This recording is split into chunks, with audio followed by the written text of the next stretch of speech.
Good morning. This is Cynthia A. Johnson with Stand Up Now. Thank you for tuning in to this show. I hope you find this half hour enjoyable and inspiring as we showcase regular people from the city of Detroit who are doing great things and really making a difference in our city, the city of Detroit.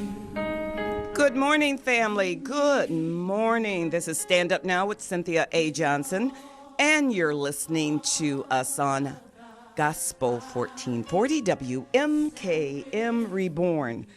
We have a special guest here today. Everybody who comes on this show is our special guest.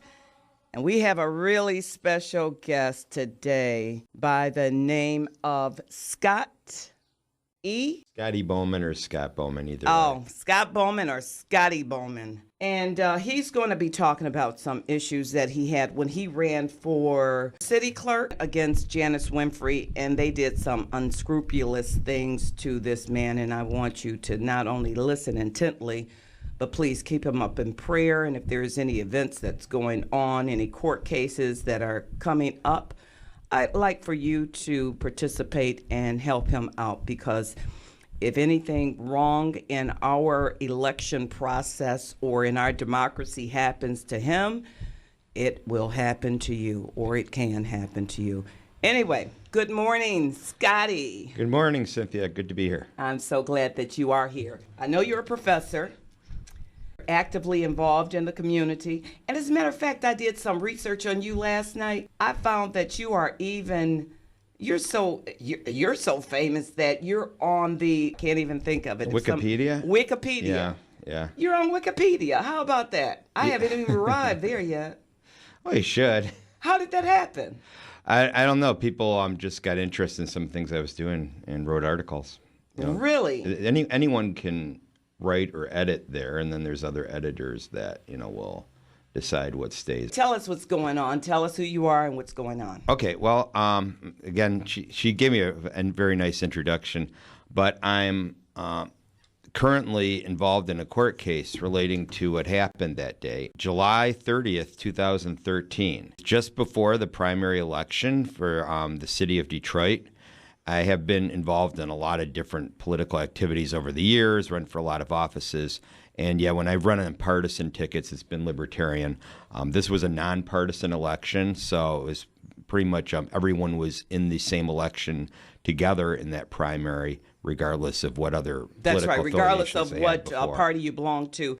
Everything in the Detroit election for the Detroit offices. And so this was, as many of the listeners probably know, there are these satellite clerk offices, which people loosely refer to as early voting, which happen on the Wayne County Community College District campuses, as well as at the main clerk's office. Now, this was at the Northwestern campus, which was out there on Outer Drive, and I teach a class there. So I'm both a professor there, and I was a candidate running for office in the election that people were voting on there.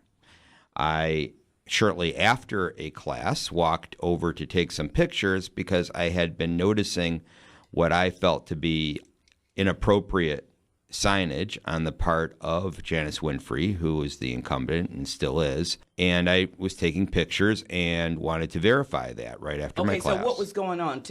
Give us a story about what happened. What did you see? Tell us so that we can see what you saw. There's those placards, for instance, that say "Vote Here" that people put outside of polling places, and it said "Vote Here." Then underneath Janice Winfrey, City Clerk. Effectively, if you take out the word "Here," it says "Vote Janice Winfrey, City Clerk." Okay, gotcha. So, and that was much closer to the entrance than would be allowed by any of her opponents running for office. So, in other words, you were running. You were one of the candidates. She was also a candidate who happens to be already in office. She was an incumbent, so you were running with her. You can't have your political activities so many feet from the actual polling site. Correct. And she had hers well or within the polling site. She was Exactly. violating it, in other words. Exactly. And though technically this wasn't on the election day, in the past she always had done this on the election date. I just wasn't her opponent in those other elections. And there was also a banner hanging immediately over the doorway, so even a bigger and closer violation, because essentially once you went into the doorway to this administrative building on the campus that was being used as a voting place, that was where the ballots were immediately available. And so she had a big banner also hanging directly over the doorway. So I wanted to document. What did the banner say? It said, something in general about the clerk offices and satellite clerk office, and had her name then prominently displayed. Okay, so her name is just everywhere. Right, everywhere. Okay, go on. And so I stood outside where that banner was and took a photograph. And right then, an officer who I later would learn would be Olivia Mossfort, the person who was the arresting officer, stepped out and shouted, "What do you think you're doing?" And I responded, "Well, I'm taking pictures." And at that point, I put away the camera, and then I went inside of the satellite clerk office, and when I said take pictures of signs, I went inside of the city clerk office, the satellite clerk office, the voting place, and talked to one of the election inspectors to make sure I had the hours straight, because as a candidate, I was also interested in when the offices were open, so we could reach out to voters at the last minute. There always are people campaigning for their favorite candidates outside where there's voting. Was there early voting on that day? Yes. Okay, so people were voting at that time. Yeah. It just wasn't the election day, but it was for early voting. Right. They call it early absentee or off-site absentee voting. Okay. Because they're not counting the ballots until after the election, and they're putting them in the same pool as other absentee ballots. Gotcha. So I went up there and asked, and they gave me some hours, and that included hours that ended at 5 p.m. each day. I mentioned that I had heard on the Monday before the election that 4 o'clock was actually the last time. And she goes, last time for voting prior to the regular election. Okay. And she said, "No, I believe it's 5." And I said, "Okay." And I thanked her for her time, and I stepped away. And when I went outside, there were several yards away from there, I went and took pictures then of the placard, which was one of my other complaints there. When I was standing there taking pictures of the placard, the election inspector ran out to correct herself that, in fact, it was 4 o'clock on the Monday before, and that's a rather minor point. Other than that's the reason she came out there. Yes, understand. And she saw me taking the picture and asked, what I was doing, and I explained what I've already been saying on the show about what I felt about the signage. She proceeded to defend the practice, and on behalf of her supervisor and favorite candidate, apparently, defend that practice. And so we had a back and forth discussion. While I had the camera out already, and I was already taking pictures, I put it on video and turned it into effectively an interview. Okay. She did not want it on, and I said to her that if she didn't want to talk in front of the camera, she didn't have to stand in front of the camera. She had left her post to come out to talk to me. So there wasn't any pursuit on my part. But she chose to stand there and continue defending these practices, and I thought I had reasonable standing in recording that, because that's electioneering on behalf of a candidate by an election inspector. That was Ebony Allen. Furthermore, we're in the United States of America, and we have constitutional rights, freedom of speech, freedom of press. Hell, if they had so many issues, I would be off the air because of my stances on so many things. So that was, as I was having the discussion with her, Olivia Mossfort returned, the person who initially had called out to me when I was taking a picture of the banner. And she stepped in place of Ms. Allen, who then stepped away and continued to ask what I was doing, and also then mentioned that the campus was for faculty and students and that others could be charged with trespassing. And I'm going to digress for a minute to say I actually checked with the Secretary of State's office to see if this was the case, and I was assured, and she actually checked with, or the staffer checked with the city clerk's office and verified that there is an agreement between the city of Detroit and the city clerk's office that area is open to the general public, to all voters was the Public actual wording, money. And I am a voter. Wayne County Community College and any other community college are colleges that are public. Yeah, and so basically the complaint that it was only for faculty and students was wrong, but I didn't even go there. I just simply said that I am faculty. I just got done teaching a class, at which point she started asking me a bunch of questions about the time and date of class and so on. Had some other officers show up, and they made a couple erroneous comments. And so at that point, I told them, really, I had a candidate form to get to. I really didn't feel like standing around there anyway, because they seemed like someone made a remark that you just can't keep standing here like this. And I'm like, well, I know. I wasn't planning on it. I actually have things I need to do today, and I plan on going. And I stepped away from there and went over to where people were handing out campaign literature, because my other mission in going to that part of the campus was first to check on the hours, or first to verify violations with photography, check on the hours, and hand out a little bit of literature. Now, most of that time had been already kind of burned up, and well, it wasn't that much time in this discussion. The whole thing happened over a period of between my departing class and being taken down 10 minutes or less. I walked over to where people were handing out literature, stood next to other people who were also handing out campaign literature for their favorite candidates. And as soon as I extended my hand to pass out a piece of literature to a passerby, Ms. Mossfort slapped my hand down, the hand that was holding the literature, so I was unable to pass it to that person. Wait a minute. Who is Ms. Moss? Oh, I'm sorry. She's the arresting officer. And by the way, is also a black belt in karate. So, it might say, it makes myself sound wussy that this is a female on male. Keep in mind, she's a police officer, and she has a black belt in karate. Okay, so she slapped your hand down. Yes. What was her purpose for slapping your hand down?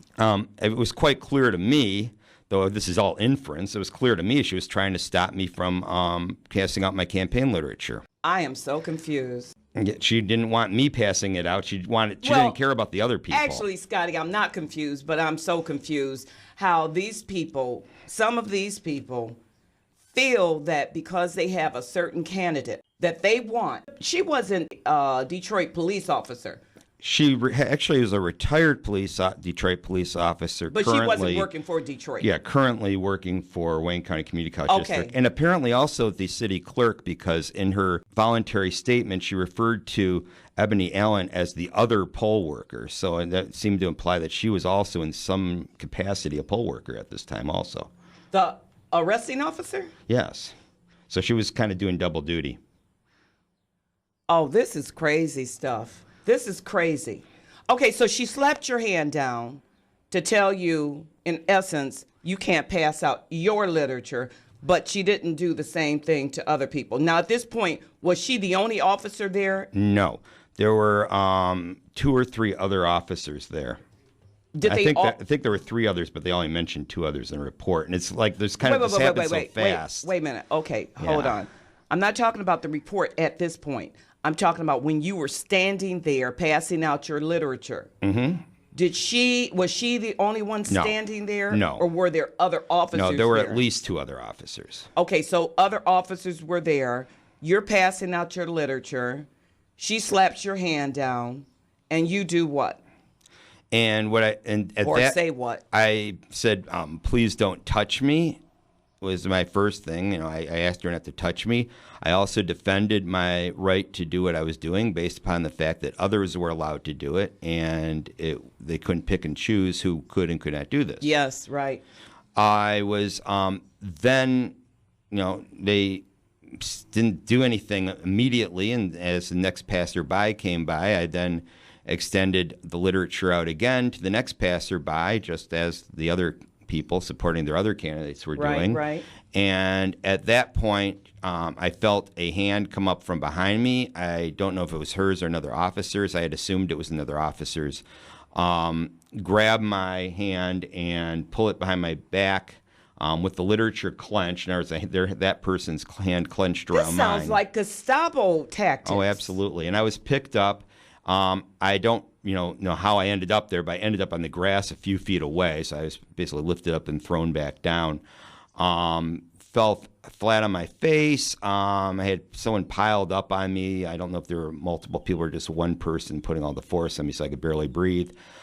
Pulling my arm behind my back, and both my hands behind my back, handcuffing me. And at this point, I'm begging to go to my car, and the only answer I got was a male voice saying, "We're past that." And I was lifted up and walked around to the side of the building. And at this point, I was rather stunned, obviously, and I was shouting out, "Am I under arrest? Did I break any law?" And I wanted other people to hear this because we were under surveillance cameras, and I don't know if they had audio or not, but I was effectively feeling secure by all the surveillance cameras on campus that they can't possibly think they're going to do this without it coming out because it's all on surveillance camera. They walked me around the side of the building. And were they saying anything to you at this point? Were you saying anything to them at this point? Just in terms of my civil rights being violated and expressions to that effect. Right. Were they saying anything to you? No, not really. Okay. They were just kind of walking me, escorting me around. How many were walking you? I believe others had arrived because I remember more faces than originally, and so I'm guessing maybe there were about 5 there at this point. You mean to tell me Janice Winfrey has this type of power? Now, maybe I should have asked you this prior to us talking. Nothing that we say today is going to hurt any of your case. No, in fact, the trial already took place. Okay. And that's where the other injustice comes in, really. That in addition to the original incident, was I was actually tried on a criminal charge. And wait a minute. Okay, yeah. Let's back up. I'm sorry. Okay, so they're walking you around the building. Mm-hmm. They take you where? To a holding room. And it's like a little tiny closet. It's not really a cell, but it's used like one. It's a little room with a little bench and a little door. And what time was this that they did that? Everything you heard happened between 2:27 p.m. Yeah, and about 3:05 p.m. Okay, so the incident occurred around that time. Right. And so by the time they got you in that little cubby hole closet, it was what time? Maybe about 3:10 or so. Okay. 3:15. And what happened then? I was. They held me and they refused to tell me even that I was under arrest. And I even asked if they would uncuff me because I had places to go. I had a candidate forum to go to. So they had you cuffed? Yes. Okay. And because I said, well, if I'm not under arrest, then I should be free to go, but I can't very well drive with my hands cuffed. They wouldn't respond other than when I made any movements indicating a desire to leave. They blocked my path, and I sat back down.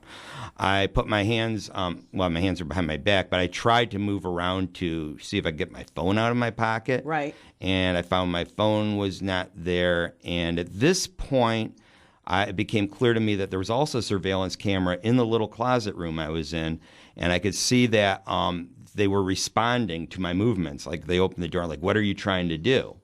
So clearly that camera was also working. So I even felt more empowered by, hey, I got all these cameras back up. This happened to me. Mm-hmm. And this connects, well with this current issue of body cams. Well, if they're in control of the cameras, how much good does that really do you? Exactly. Because as we're going to find out, the cameras didn't do me any good. So to kind of wrap up the worst parts of this, a little like after hours had gone by and I stood up and I'm trying to just move my legs around in there. They told me to sit down. I'm like, well, I'm not under arrest. I'm in this little room. I'm not going anywhere. You've got me captive. God, this is I'm going to scary. stand up. I don't feel like I have to sit down. They open the door. They rush in on me, force me down into the chair, and a moss fort twists my arms around and locks me into something I've later called a pretzel lock. It's a particular way of putting on handcuffs that's designed to torture and injure. So that no matter which way you move, it causes more pain and more injury. How long were you in this little cubbyhole? A total of roughly 3 hours and 15 minutes. Did you ever get anything to drink, anything to eat? No, I asked for water and they refused to bring any. I even tried to kind of embellish the deal, like, well, if you bring me water, you'll get some DNA from me, watching crime specials and stuff. But I really wanted some water. They get it off the cup. But I really just wanted some water. I wanted to go to the bathroom. They wouldn't let me do any of that. I was actually, that's why sometimes my memory was a little fuzzy. I think. Okay, so let's fast forward to this. Okay, so when they let you out, at what point did they? Okay, so about 3.5 hours they let you out. Yeah, and right before I was let out, I was first maybe a half hour before I was let out. I was finally told I was under arrest. What were the charges? And here's what's interesting. The specific charge was, and I don't know if I have it actually written on here, they called it trespassing.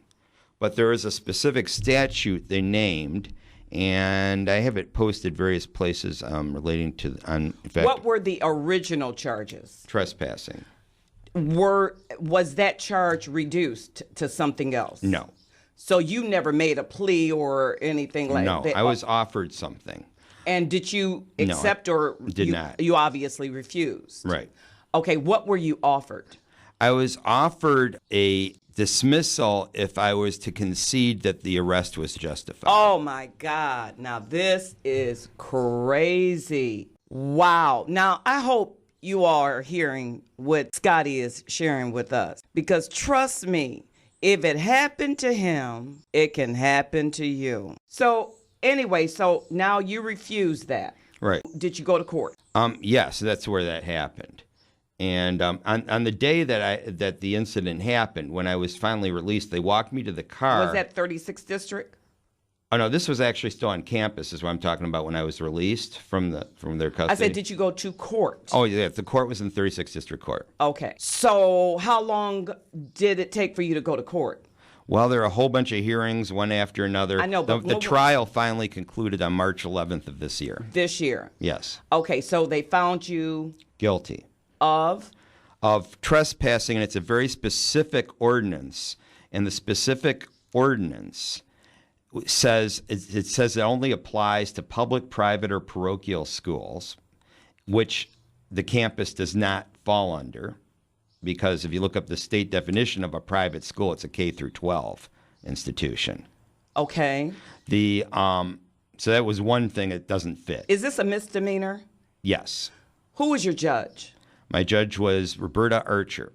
Okay, so Roberta Archer, is she a part of the Archer family or no? She is the daughter-in-law of Dennis, the former mayor, former Supreme Court justice. Got you. Okay, so some kind of, okay. Found you guilty. What is it that you want? What else do you want? Because I'm just too blown away. Well, this is crazy. Yeah, I was injured in this, for one thing, and my civil rights were violated. I was injured, and that's why I lost use of my right arm for several months. I had to go to therapy. I had very limited use. It wasn't completely limp, but I had an inability to lift my hand. And this was as a result of them putting your arm behind your back? Yes. Okay. And I had gone to the hospital that night. Where are we right now? Where we are right now is I'm appealing this verdict. Good.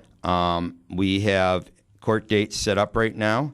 At June 5th is going to be an appellate's brief. This is going to be before Cynthia Gray Hathaway. We have an appealee's brief due on June 26th, oral arguments on July 10th. My sentencing for the crime that I was convicted of doing is on June 11th, but that may be changed given the appeal date. Okay, so let's say today is your sentencing date. What are you looking at? It could be up to, I believe, 90 days in jail or a $500 fine. Probation? Could be probation. That's up to the judge.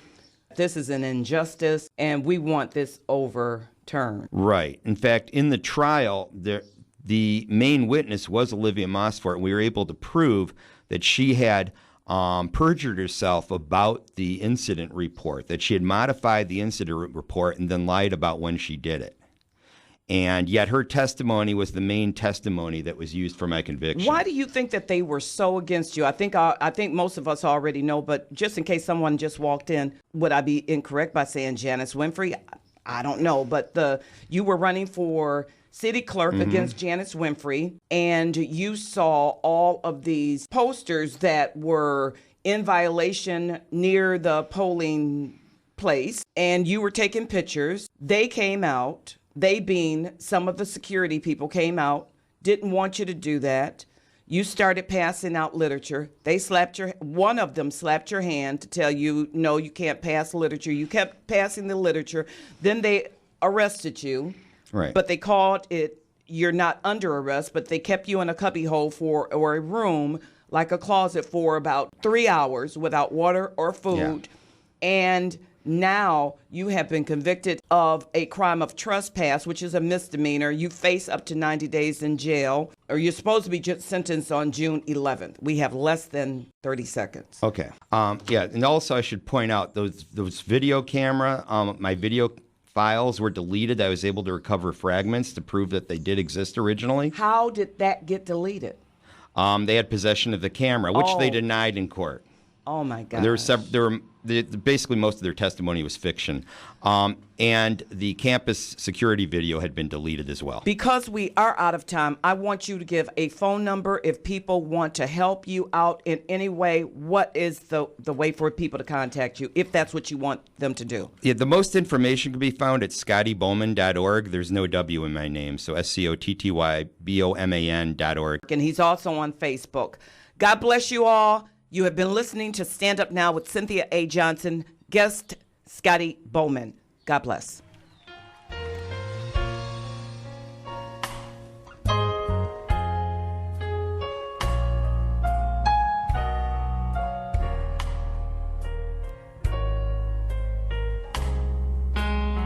Making Detroit a little